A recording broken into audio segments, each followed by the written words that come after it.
Et bonsoir, Moutassem, amour avec vous, bienvenue à cette session du mardi soir, 19h30.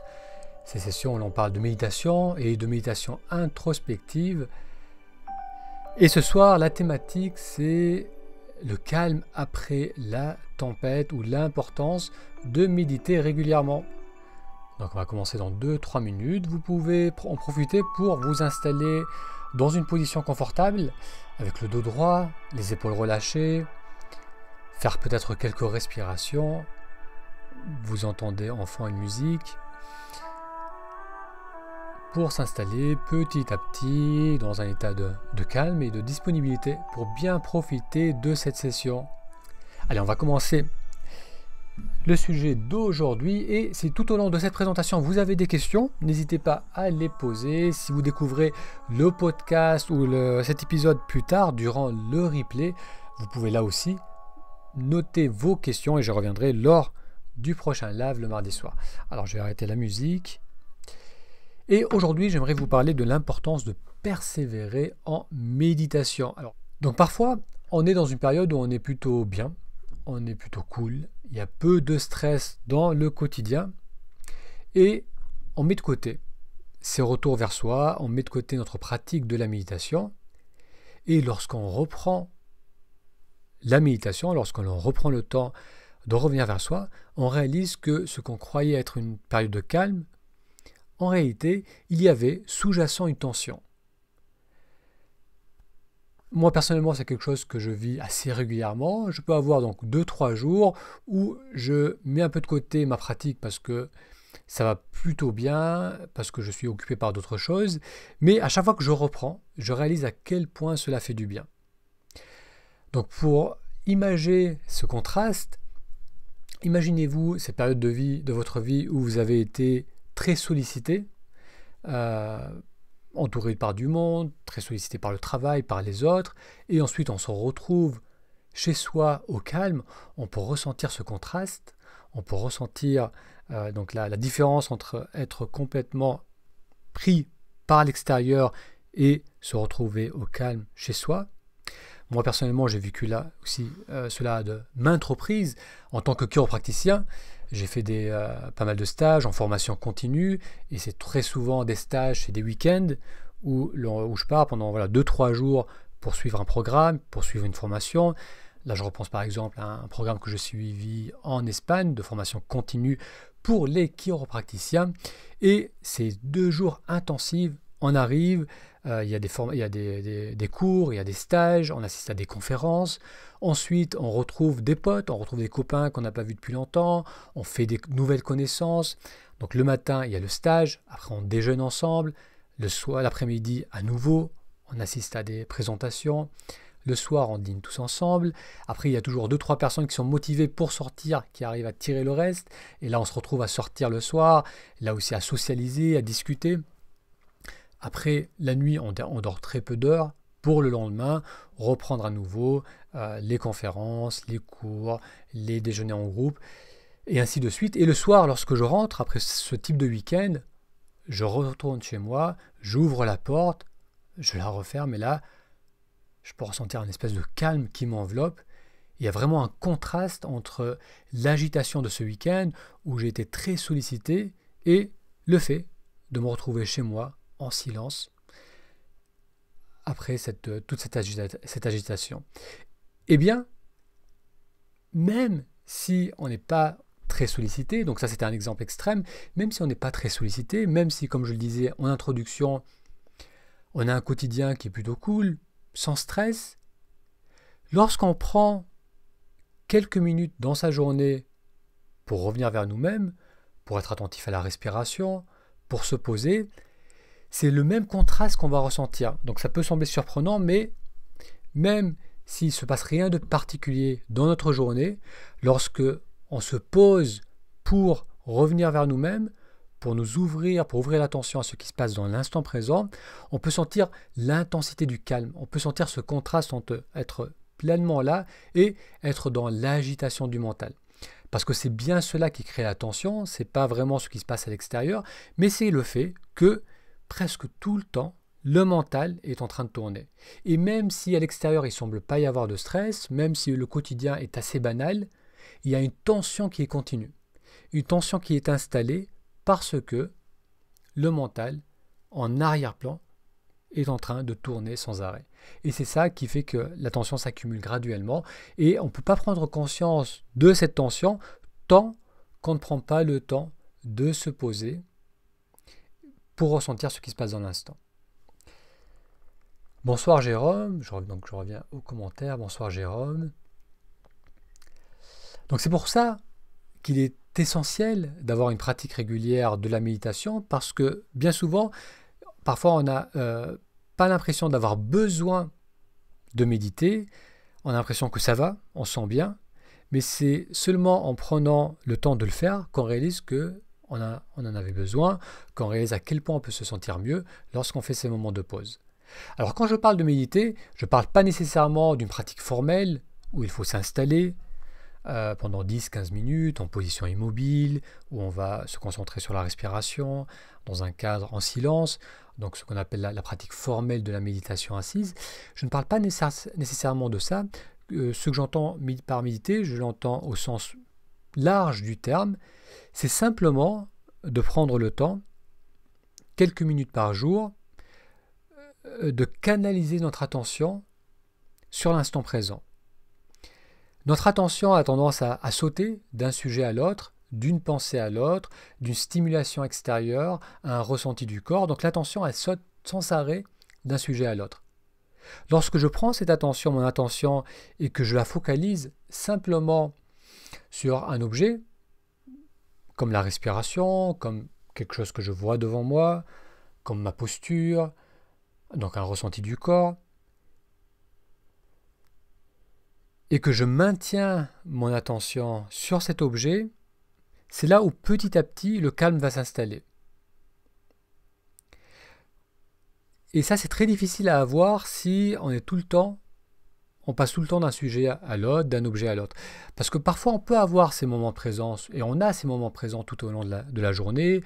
Effectivement, on peut voir la beauté autour de soi, on peut ressentir son corps, on peut être vraiment attentif à l'autre, donc on va avoir ces moments de présence, mais s'il n'y a pas l'intention de maintenir cette présence, ça ne va pas suffire pour s'installer dans ce calme.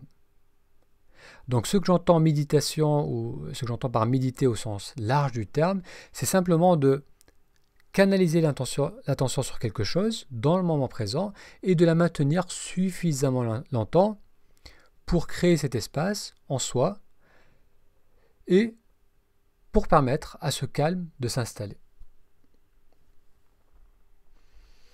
Alors j'aimerais vous poser maintenant une question. Est-ce que il vous est arrivé d'avoir des périodes dans votre vie où ça va plutôt bien, mais lorsque vous prenez le temps de vous poser, vous réalisez qu'il y avait de la tension en vous, peut-être de l'agitation au niveau du mental, peut-être même de la tension au niveau du corps. Donc il se peut par exemple que vous ayez pris le temps de faire un peu des étirements, ou de vous poser pour écouter de la musique, ou de méditer, et tout d'un coup vous réalisez que, effectivement, j'avais de la tension en moi. Et je n'avais pas réalisé à quel point cette tension s'était installée.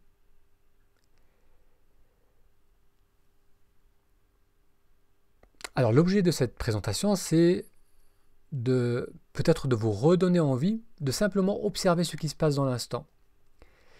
Parce que tant qu'on n'a pas ces retours à nos ressentis, on ne va pas prendre conscience qu'on a des tensions. Et ce qui est intéressant, c'est que dès lors que je réalise que j'ai une tension, je vais la relâcher. Je vais faire le nécessaire pour la relâcher. Donc le plus gros problème, ce n'est pas le stress qui s'accumule, ce n'est pas les tensions du corps qui s'accumulent, c'est simplement qu'on ne les voit pas s'accumuler. Parce que dès lors que je vais réaliser que je suis tendu au niveau de mon corps, que je ne respire pas pleinement, que je suis perdu dans mes pensées, dès lors que je vais le réaliser, je vais faire le nécessaire pour changer cela, parce qu'on n'aime pas souffrir, on n'aime pas être tendu. Si je réalise que je suis en train de fermer le poing, ou que je suis en train de monter les épaules parce que je suis stressé, dès lors que je me rends compte, tout de suite je vais relâcher, parce qu'on n'est pas maso, et là, on va tendre naturellement vers un état de détente, et quand on voit qu'il y a une tension au niveau du mental ou au niveau du corps, on va automatiquement faire le nécessaire pour se détendre. Mais s'il n'y a pas cette intention de régulièrement faire un check, tout simplement se dire dans quel état je suis maintenant, est-ce que je suis tendu ou est-ce que je suis relâché?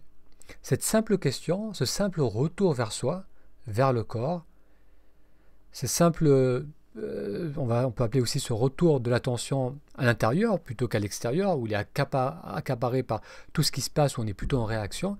Ce simple retour va faire qu'on va se détendre. Mais il faut qu'il y ait cette intention. Donc c'est pour ça que méditer régulièrement, persévérer dans la pratique de sa méditation, c'est avoir l'intention de régulièrement, donc idéalement au quotidien, avoir ces retours, ces moments de retour. Donc encore une fois, vous n'avez pas besoin d'avoir tout un rituel ou toute une pratique où vous allez vous installer immobile, d'une manière immobile. Vous pouvez à tout moment observer là où votre attention se trouve, décider de faire quelques respirations en conscience pour faire un check et voir si je suis tendu ou bien si je suis relâché. Et c'est là où vraiment les bienfaits de la méditation vont se manifester. C'est parce qu'on va renforcer cette habitude. Et au lieu de le faire graduellement, on va commencer donc par le faire une fois par jour. Et puis ça va de plus en plus une habitude. C'est-à-dire que tout au long de ma journée, je vais avoir ces retours, ces moments où je vais simplement ouvrir mon attention à ce qui se passe dans l'instant, peut-être approfondir la respiration, faire un check, voir un peu ce qui se passe au niveau du corps, au niveau du mental. Et ces simples retours vont m'amener à me relâcher, à me détendre. Et ça, bien sûr, ça va avoir des bienfaits au niveau de mon corps, je vais me sentir plus détendu.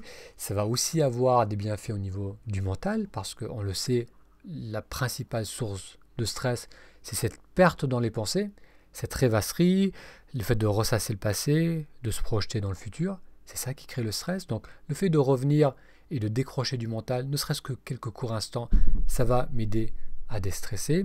Ça va m'aider également dans le rapport aux autres, parce que là aussi, si lorsque j'interagis avec les autres, je prends l'habitude de faire ces retours vers moi et de prendre ces quelques instants pour juste être là, détendu, accessible, disponible, je vais pouvoir avoir des relations beaucoup plus enrichissantes, beaucoup plus vraies avec les autres, parce que je vais être présent avec la personne qui est face à moi.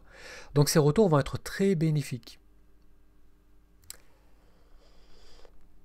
Alors Barbara note, étant une personne très angoissée, je fais de la méditation tous les jours et ça m'aide beaucoup. Merci Barbara pour ce commentaire. Oui, c'est vrai que l'attrait de la méditation pour beaucoup de personnes, c'est le fait de mieux gérer l'angoisse qui, comme je viens de le dire, l'angoisse, le stress, l'anxiété, qui a un peu le même sentiment, mais à différentes amplitudes, à différentes intensités, est principalement due à une déconnexion avec le moment présent. Lorsque je suis perdu dans mes pensées, d'une manière inconsciente, je me mets en mode de survie. Ça, j'en ai souvent parlé à travers ces présentations, à travers les épisodes du podcast. On peut vraiment comprendre notre comportement au niveau mental, au niveau de nos ressentis, par rapport à notre physiologie et par rapport à notre biologie. On est des mammifères qui sommes programmés pour survivre et pendant la très grande majorité de notre existence, de l'existence de l'humanité, on devait être extrêmement attentif à notre environnement pour survivre. On pouvait être attaqué à tout moment par des prédateurs, on pouvait être attaqué par des tribus ennemies, donc pendant très longtemps, l'être humain qui a évolué dans un milieu naturel, qui pouvait être hostile, devait avoir une attention qui, sans cesse, scannait l'environnement pour voir s'il y avait un danger. Donc si maintenant je me perds dans les pensées, d'une manière inconsciente, je me sens beaucoup plus vulnérable parce que simplement je ne vois pas ce qui se passe autour de moi. Donc lorsque je me perds dans mes pensées, que je ressasse ce qui s'est passé, les discussions, ou que je me projette dans le futur, je ne suis pas attentif à ce qui se passe, donc le corps automatiquement se dit « je suis potentiellement en danger » et donc je vais me mettre en mode de stress, donc le cœur va battre un peu plus vite, le corps va se contracter, on va se mettre dans la même physiologie que si on est face à un danger physique. Et c'est ça qui fait qu'on ressent du stress, qui lorsqu'il s'accumule devient de l'anxiété, qui lorsqu'il s'accumule devient un sentiment d'angoisse où on se sent à fleur de peau, on se sent tendu, on se sent fragile. Donc c'est vrai que la méditation va nous apprendre à régulièrement nous ouvrir simplement à ce qui se passe dans l'intention, dans le présent. Donc c'est une ouverture de l'attention. Mon attention peut être là, ouverte, c'est-à-dire que par exemple maintenant, je vois la pièce où je me trouve, j'ai l'éclairage devant moi, la lumière est peut-être un peu forte, j'entends à côté le bruit du frigo, je peux sentir mon assise au niveau de la chaise, je suis peut-être un peu courbaturé, je peux sentir un peu la tension au niveau des cuisses, des hamstrings, parce que j'ai fait du sport, j'ai couru il y a deux jours. Je me sens parler, je sens la vibration de ma voix, la vibration qu'elle crée au niveau de mon corps. Et en même temps, bien sûr, je formule des idées, des pensées, donc il y a aussi la cognition qui est en train de fonctionner. Donc ça, c'est une attention ouverte qu'on peut avoir tout en continuant à fonctionner. Donc ça ne nécessite pas de s'isoler pour vraiment se fermer sur soi, mais c'est simplement de s'ouvrir à ce qui se passe dans l'instant. Et lorsque je suis dans cette ouverture, automatiquement, je suis beaucoup moins stressé, beaucoup plus calme, et j'ai accès à mes ressources. Donc c'est-à-dire que je peux vraiment exprimer ce que je ressens, ce que je pense, et communiquer librement ce que j'ai à communiquer. Alors si vous avez des questions déjà par rapport à cette première partie, qu'on a découvert, donc cette importance de faire ces retours réguliers vers soi, vous pouvez les noter. Et encore une fois, donc ce que j'aimerais vraiment communiquer durant cette présentation ce soir, c'est que même si globalement ça va, si on n'est pas très stressé, si on est dans un, on va dire, quotidien entre guillemets banal, où on gère parfaitement parce qu'on est dans notre zone de confort et qu'il n'y a pas de stress particulier, même si on est dans cette dynamique-là, c'est très intéressant, c'est très bénéfique d'avoir cette intention de retour. Et au début, il faut qu'il y ait cette intention, c'est-à-dire qu'il faut soit planifier cela, soit mettre une note, un post-it, prendre le temps de le faire, ou on va noter, voilà, prendre le temps de le faire, prendre le temps de méditer, parce que si on ne le fait pas, on oublie, tout simplement. Et le fait d'avoir ce rappel, le fait d'avoir planifié cela, va nous permettre d'avoir ces retours, et lorsque on a ces retours, c'est là où on se dit, j'ai bien fait de le faire. Parce que lorsque je me pose, et que je suis vraiment attentif à ce qui se passe, je peux ressentir que je peux avoir un état beaucoup plus calme. Je peux ressentir que quelques tensions s'étaient accumulées. Et si on ne le fait pas, eh bien, jour après jour, les tensions s'accumulent.